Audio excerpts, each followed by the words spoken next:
नमस्कार, स्वागत है आपका एक बार फिर जनादेश टीवी इंडिया में। मैं आपके साथ इसराइल चौधरी। निकाय चुनाव की तारीखों का ऐलान होना बाकी है, यानी अभी आरक्षण की सूची भी जारी नहीं हुई है, लेकिन जिस तरह से सियासी हलचल तेज़ हो गई है, हर एक नगर पालिका परिषद, नगर पंचायतों में अपने साथियों के साथ मीटिंग कर अगली रणनीति पर चर्चा की जा रही है।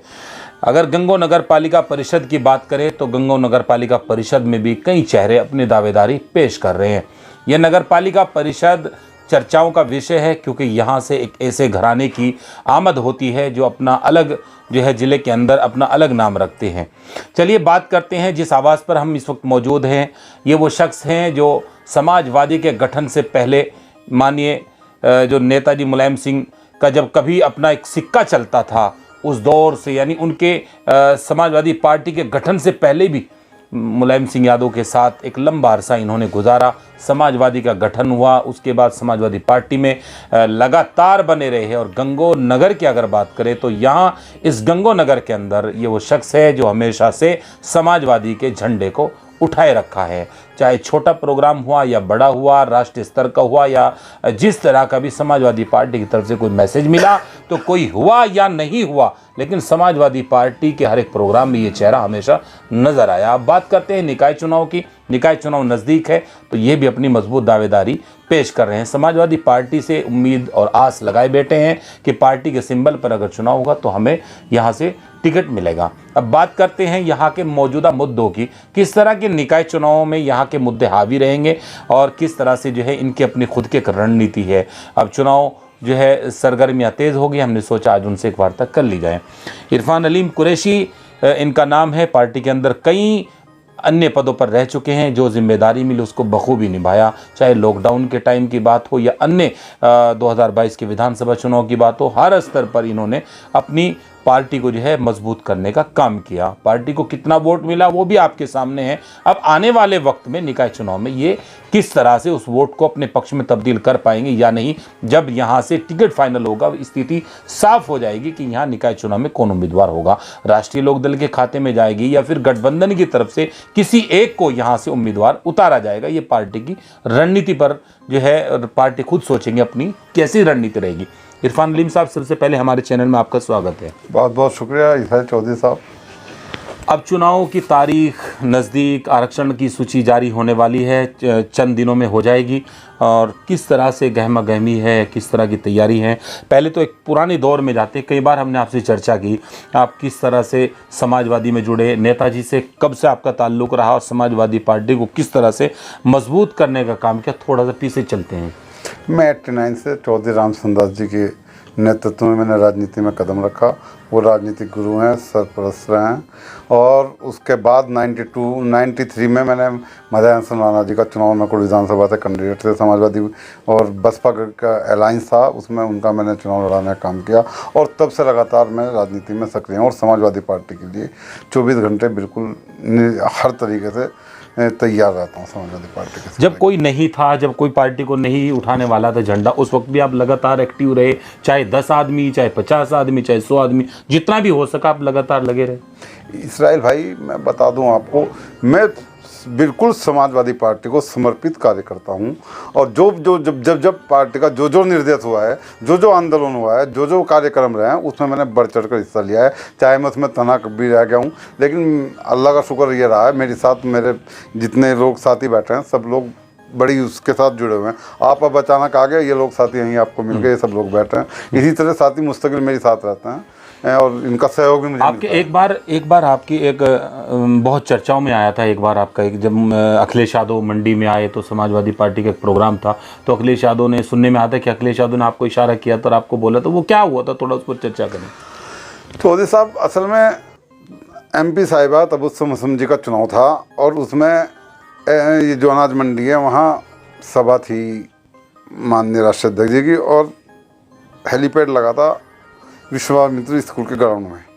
तो हम वहाँ चले गए, उसी रोड सांगठ रोड पर हेलीपैड था। तो वहाँ हम जब चले गए, जब वापसी में आए तो हमें ब्लैक कमांडो ने रोक दिया और हम ऊपर स्टेज पर जा पाए, जो सिक्योरिटी रहती है। तो हम लोग अपना वहाँ टीन शेड में खड़े हो गए। नेताजी जब सभा समाप्त करने के बाद गाड़ी से चले, सरकारी गाड़ी थी, तो नेताजी ने शीशे से हाथ देके के इशारे से मुझे बुलाया। मैं जो भाग के गया टीन शेड से, उनकी गाड़ी के दोनों साइड गनर दौड़ रहे थे, साथ साथ बाहर निकले। नायब दसन जी गाड़ी में बैठे हुए थे। तो गार्ड ने मुझे रोक लिया, सिक्योरिटी गार्ड ने जाने से। नेताजी ने शीशा उतार के कहा, कहने लगा आने दीजिए। मैं चला गया, कहने लगे चुनाव की तैयारी कीजिए। मैंने कहा नेताजी तो उसमें हम लग रहे हैं, अब चुनाव जिताना है। मैंने कहा जी वो तो पूरा हालात पक्ष में है पार्टी के और यहाँ चुनाव जीत रहे हैं। कहने लगे तो आप बिल्कुल सक्रिय रहिए। मैंने कहा आपने मेरे से वादा किया था जब मैं गाँव आऊँगा तो घर पे आऊँगा। तो नेताजी कहने लगा अब तो चुनाव में है, उसके बाद जब भी आएंगे तो आपके यहाँ जरूर आएंगे। मुलायम सिंह के पास आप जाते थे तो किस तरह का प्यार वहाँ से मिलता था? किस तरह की उनका जो है व्यवहार आपके साथ? नेताजी का व्यवहार सभी पार्टी वर्करों से बिल्कुल बाय नेम जानते हैं, जो उनके नज़दीक के वर्कर उनके साथ काम करते थे, और सबको बड़े प्यार से कंधे पे हाथ रख लेते। मैंने आप कंधे पे हाथ रख लिया ना, इस तरह प्यार से वो सबको अपने साथ लेके चलते थे। नेताजी का प्यार भुलाया नहीं जा सकता, वो कमी हमेशा महसूस देती रहेगी। लखनऊ में लगातार जाना आपको जो है होता रहता है। अब तो निकाय चुनाव आ गया, कुछ साठगांठ हो रखी है कि नहीं हो रखी है पार्टी के लिए, क्या लग रहा है अब? माननीय राष्ट्रीय अध्यक्ष जी ने मुझे मेरे से कहा था, मैं मदायन हसन राणा जी, चौधरी रुजर सेन जी, शाहनवाज खान साहब और आसू मलिक जी, सब लोग साथ थे और हमने उनसे कहा अब मैं चुनाव लड़ना चाहता हूँ। उन्होंने कहा तैयारी कीजिए, आपसे पुराना कोई ही नहीं साथी हमारे पास। लो हम चर्चा सुनते हैं, नहीं जी उनका तो टिकट ही नहीं होगा, वो तो 1500 वोट के भी कैंडिडेट नहीं। ये सिर्फ ये लोग हैं जो नौसिखिए राजनीति के लोग हैं, वो बात इस तरह करते हैं। उन लोगों के खिलाफ 30-32 मुकदमे उनको थाने में लिखे हुए हैं, क्रिमिनल लोग हैं, और वो इस तरह की बात करते हैं। शोभा देती इस तरह की बात करें। मैं नाम नहीं लेना चाहता। नहीं, नाम हमने भी नहीं लिया। हाँ, मैं नाम नहीं लेना चाहता अपनी। वो कहते हैं किसी कहने से क्या होता है। मेरे प्रोग्राम आपने मुस्तकिल देखे, मैंने आंदोलन किए कि 1000 लोग मेरे साथ सड़कों पे जब उतरे। मैंने तो आपसे केवल सवाल किया, आपने डायरेक्ट जो है मुकदमों का जिक्र कर दिया। मैंने तो मैंने नाम का नहीं बताया ना किसका है। मैं बता रहा हूँ क्रिमिनल लोग हैं, उनको अनपढ़ लोग हैं, उन्हें शिक्षित नहीं है, शिक्षित है नहीं। अगर कल पार्टी की ऐसी मजबूरी बनी कि आप लोगों को इकट्ठा चुनाव लड़ाना पड़ गया, पार्टी की तरफ से कोई आदेश आया, तो समाजवादी पार्टी राष्ट्रीय लोकदल का गठबंधन है, और पार्टी का जो भी निर्देश होगा मैं उसके साथ आऊँगा। मैं पार्टी का सच्चा सिपाही हूँ पार्टी का। वैसे तो मुझे पूरी उम्मीद है, मेरे से राष्ट्रीय अध्यक्ष ने भी कह रखा है, और यहाँ कोई रीज़न नहीं बनता राष्ट्रीय लोकदल का यहाँ सीट जाए बंटवारे में। 10 वोट भी गंगों में राष्ट्रीय लोकदल का जो अपना बेस वोट है वो यहाँ नहीं। कभी इरफान साहब कभी मैं आपको एक बात और बता दूँ, उसके आप मेरे सवाल कीजिएगा उसके बाद। अभी जो पिछला चुनाव हुआ था, जो आज राष्ट्रीय लोकदल से दावेदारी कर रहे हैं, वो पिछला चुनाव यहाँ से लड़ रहे थे, उसमें अपनी जमानत जब्त करा गए थे। दूसरे नंबर पे यहाँ वही रही थी समाजवादी पार्टी। समाजवादी पार्टी को यहाँ से 6200 वोट मिले थे और उनको 3700 वोट मिले थे। तो उस आधार पे भी, पिछले आधार पे भी देखा है तो समाजवादी पार्टी का ये अधिकार बनता है यहाँ, और समाजवादी पार्टी यहाँ चुनाव लड़ेगी। लेकिन समाजवादी पार्टी की भी तो एक दावेदार और सामने है ना। वो पार्टी, जिसे मैंने पहले कह रहा हूँ, पार्टी का जो फैसला होगा मंजूर होगा। पार्टी अगर गठबंधन में भी सीट जाती है तो पार्टी का चुनाव लड़ाऊंगा खड़ा होकर, और अगर किसी दूसरे साथी को जाती है तो चुनाव लड़ा जाएगा मजबूती से। जिस तरीके से अपना चुनाव लड़ा जाएगा उसी तरीके से उस साथी का चुनाव लड़ा जाएगा। अगर यहाँ कोई नया समीकरण बना, फिर अब जो हालात होंगे तब फैसला जाएगा, जो भी हालात होंगे उसका तो तब कहा जाएगा। नहीं, सुनने में आ रहा है कि जल्दी जो है टिकट फाइनल होने वाला है यहाँ से। तो ये बेहतर है, अच्छी बात है। वो तो आप अभी मेरे पास बैठे 4 दिन पहले आप 24 तारीख को बता रहे थे 24 चलेगी, वो आने वाला टाइम इसी तरह चला जाएगा। आपको याद होगा, आपने मुझे कहा था 24 तारीख में कुछ उलट फेर होने जा रहा है, वो तो अभी नहीं हुआ। होगा तो देखा जाएगा, उसके लिए तैयार हैं बिल्कुल। अच्छा हाँ। अब किस तरह की रणनीति? अच्छा, गंगों के मुद्दे क्या हैं, किन मुद्दों पर चुनाव होगा यहाँ का? गंगों के मुद्दे, मुख्य मुद्दा पानी की निकासी। गंगों में अच्छी साफ सुथरी सड़कें, गंगों को गंदगी से दूर रखने की पूरी कोशिश की जाएगी। गंगों में विद्युत व्यवस्था अच्छी की जाएगी। यहाँ जो 70 साल से जो लोग काबिज हैं वो कहने लगे अब हमने हर मकान पे लाइट लगा दी, अब तो हर एक मकान के ऊपर लाइट लगाना बाकी रह रहा है। आप रात में 9 बजे मेरे साथ निकलेगा, अंधेरी गली में आप गुजर भी नहीं सकते। रोड पे लाइट लगाने से आम आदमी तो गलियों में बसता है, कितने लोग रहते हैं रोड पे, अंधेरे में जीने के लिए मजबूर है। डर लगता है पीछे से कोई हत्या ना कर दे। यानी इतना कुछ होने के बावजूद भी डर लगता है यहाँ, है ही स्थिति। अच्छा, वो जगह कहाँ है जहाँ लाइट नहीं लगी, वो हमें भी दिखाओ। आप मेरे साथ चलिएगा। अच्छा, तो रात को अंधेरा होता है ना, सवाल तभी करेंगे ना मुझसे। बिल्कुल आप चलिए, दिखाऊंगा। मैं आपको बता दूंगा। बहुत अच्छा सवाल किया आपने। गंगो मोहम्मद गोरी मोहल्ला में एक नई बस्ती है, जहाँ बिल्कुल गैस एजेंसी के सामने, हाँ जी, शहर के बीच में पड़ती है। वार्ड नंबर 6 पड़ता है शायद उनका, मोहम्मद गोरी का वार्ड है। चलिए जिससे जिसान मेंबर हैं। वहाँ 31 परिवार ऐसे हैं वो जो तो उन्हीं का मेंबर है। तो मैं तो वार्ड बताया, हाँ जी, वो हाँ जी। किसी का मेंबर हो मुझे कोई फर्क नहीं पड़ता। हाँ जी। लेकिन वहाँ की स्थिति 35 परिवार ऐसे हैं जिनके मकान पे लाइट कनेक्शन नहीं है, सड़क नहीं है, नाली का पानी बीच सड़क में बहता है, और मच्छर मक्खी, कोई नगर पालिका की कोई व्यवस्था तो उनको जो नगर पालिका मूलभूत के अंडर में आ गई वो भाई बस्ती वहाँ। हाउस टैक्स और वाटर टैक्स देते हैं वो लोग। अच्छा। आप आज जाइए, आपको चेक कीजिए जाके, तभी पता चलेगा ना। प्रेस का आदमी है, मैं तो आपको जगह बता रहा हूँ। 35 परिवार हैं जो देहात से आके बताए हैं, और मुस्लिम मलिक बिरादरी से लोग ताल्लुक रखते हैं, लेकिन वो आदिवासी जैसी जिंदगी जीने के लिए मजबूर हैं इस दौर में, आधुनिक दौर में। जब मोदी जी बात करते हैं, कई जनरेटर रखे हैं, कई बड़े ट्रांसफार्मर रखे हैं, इतने पोलों पर लाइट लगी उसके है, आप तो अभी रोशनी में कमी रहेगी कुछ? जाके देखिए ना आप, मैं तो बता रहा हूँ आपको, आप जाके आप तो रिपोर्ट विपक्षी, आप तो दीजिए। सवाल उठाएंगे, जाहिर नहीं सी नहीं, सच्ची बात है ये, आप जाके देखिए। देख लेना कभी ना मिले, आज ना मिली तो मैं राजनीति छोड़ दे। नहीं, समर्थन कर दूंगा उनका अगर मेरी बात झूठी हो। चलिए मैं उनका समर्थन कर दूंगा अगर मेरी बात झूठी हो। चलिए, राजनीति अच्छा, क्यों इसके बाद अभी ये कुरेशान चौक से लेके नगर पालिका की जो मेन रोड है और शिव चौक तक ऐसी थी, अगर कोई प्रेग्नेंट औरत रिक्शे में बैठ के चल जाए तो उसे अस्पताल जाने की जरूरत नहीं, बच्चा रास्ते में हो जाएगा, इस तरह की हालत थी। आज वो, क्योंकि हम लोग मुद्दा उठाते हैं रोज, आज वो काम शुरू हुआ है। अब जब बोर्ड भी खत्म हो गया, अगला नया बोर्ड का चुनाव होने जा रहा है, तब काम शुरू हुआ है। देखिए जाके आप निकल के, आप अगर बाइक से जाते हैं ना, आपके पेट में दर्द हो जाता है, शिव चौक तक कोई शांत हो जाता है। अच्छा, पानी की निकासी का आपने बताया, पानी की निकासी के बारे में उन्होंने कई बार उनसे सवाल किया। वो बताते कि देखो, पहले पूरा दिन पानी नहीं उतरता, अब मात्र 2-2.5 घंटे में पानी उतर जाता है, और पानी की निकासी के लिए हम बहुत बड़ा प्रोजेक्ट, और अब तो कूड़ा करकट के लिए भी एक बहुत बड़ा प्लांट यहाँ पे लग गया, करोड़ों रुपए की लागत से जो है प्लांट बन गया। अब तो कूड़ा करकट की भी दिक्कत नहीं रहेगी यहाँ। कब से चल रहा है वो प्लान? अब जल्दी उसका जो है इनॉग्रेशन होने वाला है जल्दी। अभी आप मेरे साथ बाहर निकलिए, कैमरे से अपनी कैमरा लेके, मैं दिखवाता हूँ गंदगी की क्या आलम गंदगी का है। आपको यहीं से दिखाना शुरू करता हूँ क्वेश्चन से। अब कूड़ा करकट डालने की कोई जगह नहीं थी ना, अब वो सेलेक्ट हो गया, वहाँ पे तो जाएगी। अब वो 5 साल 70 साल से प्रोजेक्ट भी तो बड़ा है ना, जो लोग 70 साल से राजनीति गंगो नगर पालिका पे काबिज हो, उनके पास आज 70 साल बाद आज दिखाई दिया उनको, आज वो जंगें ली गई उनसे। तो आपको लगता है कि अगर आप आए या अन्य कोई भी आया तो वो ये सारी समस्या दूर हो जाएंगी? बस मैं बताता हूँ, अगर समाजवादी पार्टी, समाजवादी लोक राष्ट्रीय लोक गठबंधन का कैंडिडेट यहाँ चेयरमैन बनता है, तो हम लोग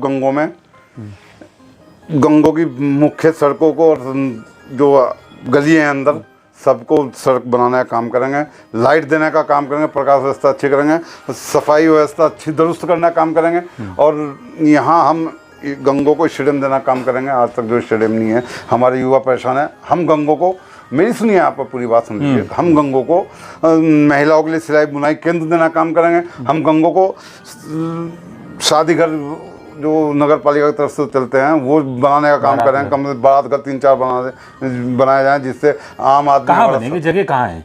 बजट लाएंगे, पास करवाएंगे उसको, जगह ली जाएगी। अच्छा। जगह की व्यवस्था की अभी आप बता रहे थे कि इतना बड़ा प्रोजेक्ट लगाया, जगह नहीं थी तो जगह कैसे आई? हाँ। खरीदी तो क्या उन्होंने? बिल्कुल। तो इसी तरह जगह की व्यवस्था की जाएगी।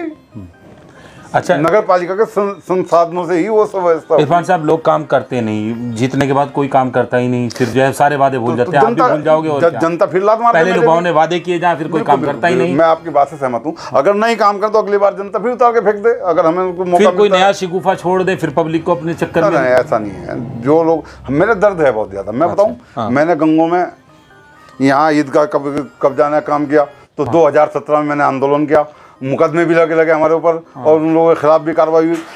एसपी देहात यहाँ रहे रफीक अंसारी साहब, एसडीएम थे यहाँ मोहम्मद शमशाद, तो बहुत बड़ा मुद्दा बना दिया था आपने उसको। तो मुद्दा जमीन छूट गया और फिर दोबारा उसको कब्जाना काम किया गया परसों। कहाँ? वहीं वो जो वो लगाए गए थे पिलर, तो पिलर भी तो उनका जहाँ जगह होगी उसी पे तो काम हो रहा है। उखाड़ दिए पिलर, वो पीछे फिर लिया, फिर दोबारा रुकवाया गया उस काम को परसों। अच्छा। एसडीएम साहब से मिलने के बाद उन्होंने आदेश किया, काम बंद कर दिया। पता चल गया वहाँ? गए ना, उनके पास पहुंचे हैं ना, शिकायत लेके हम लोग गए। हम लोग लाठी डंडे से हुई लड़ेंगे, कानूनी लड़ाई लड़ेंगे ना।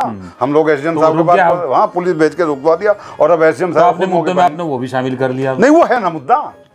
और आपको ये ईदगाह नहीं, यहाँ गंगों में एक प्राचीन शिव मंदिर जो मोहल्ला गुजरान में होता है, आप जाके देखिए, उसके पानी की निकासी न होने की वजह से चारों तरफ पानी भरा हुआ है, लोग पूजा करने के लिए नहीं जा सकते, जबकि दूर दूर से लोग आते हैं उस मंदिर में पूजा करने के लिए। उसकी दीवारों में भी त्रेड़ आ गई है।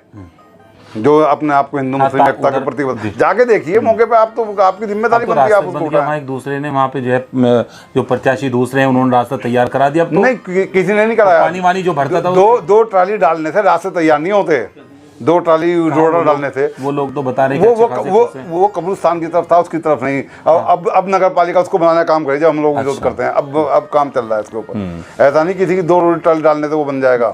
अच्छा, यहाँ मैं आपसे एक सवाल और करूँगा। जब हम यहाँ जो पहले चेयरमैन रह चुके, जो आप कह रहे हैं कि 75-70 सालों से, अब जब उनसे सवाल करते बोलते हैं कि जब भाई हमारे खिलाफ हर बार मोर्चा तैयार हुआ, हर बार हुआ, लेकिन गंगों की जनता ने हमें आशीर्वाद दिया है, तो ये तो अब की बार फिर वही होगा इस तरह?